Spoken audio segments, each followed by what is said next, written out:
Alvin, let's start by talking about, I'd love to ask you to talk a bit about, share your personal journey.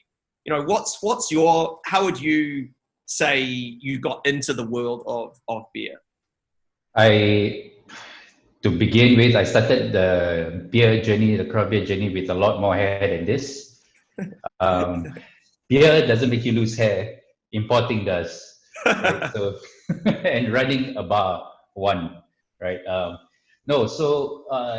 don't know how many people know this, but a really quick background to.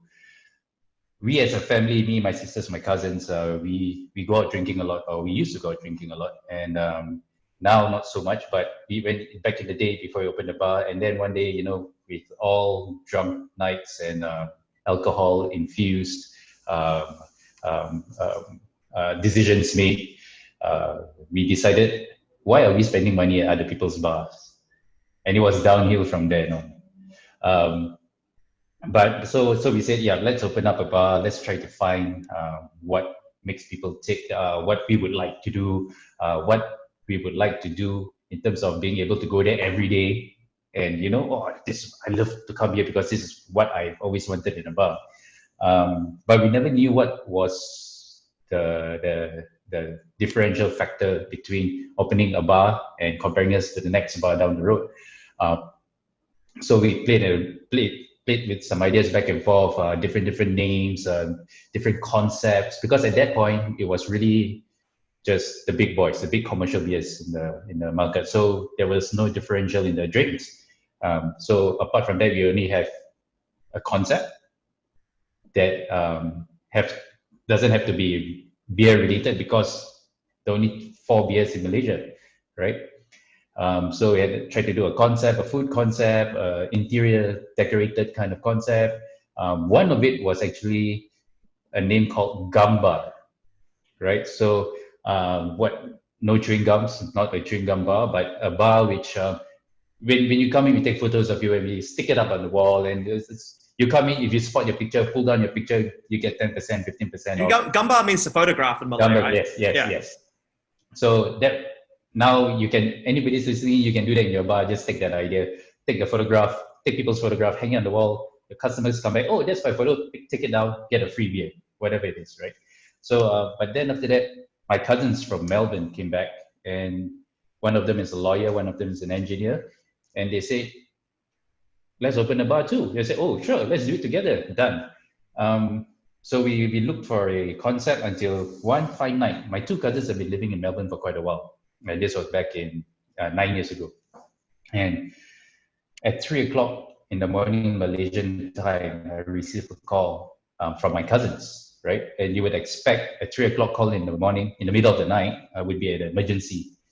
So I picked it up, and these 3 fellas on the phone, they say, we have an idea. We need to talk about it right now. I said, guys, is it an emergency? No. Okay, let's all talk about it tomorrow, right? So next day, we met up, and they said, okay, let's open a craft beer bar. I was like, what is a craft beer? I'll be honest with you, what is a craft beer, right? Because prior to that, if I'm in Melbourne, I'll just drink different beers. It just doesn't hit you as a craft beer, a microbrewery, or, a nano brewery or whatever it is, right? So back and forth, and then they flew back to Melbourne, and we in KL trying to plan look for a location and that kind of stuff. And my cousin from Melbourne sent a few beers back. He said, oh, make sure it's kept cool, It arrived to me at about 7 o'clock in the evening.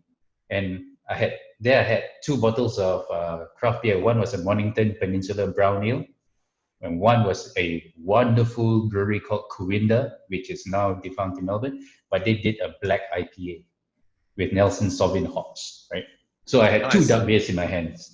And he said, oh, you must make sure it's cold. If not, you'll turn bad. You lose its flavor, lose its character. So here I am at home with 2 bottles of beer, chilled, and I opened one up and drank half of it. I said, oh, wow, this is great. I opened the other bottle, I drank half. I said, even better, the black IPA.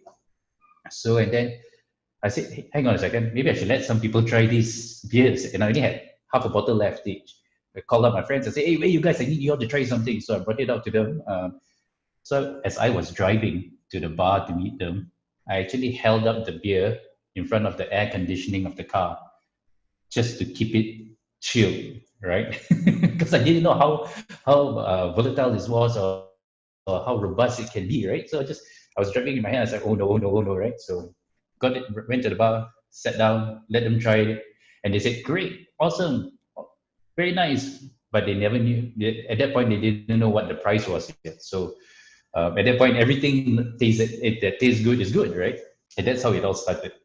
And 8 months later, the bar was opened in Changkat.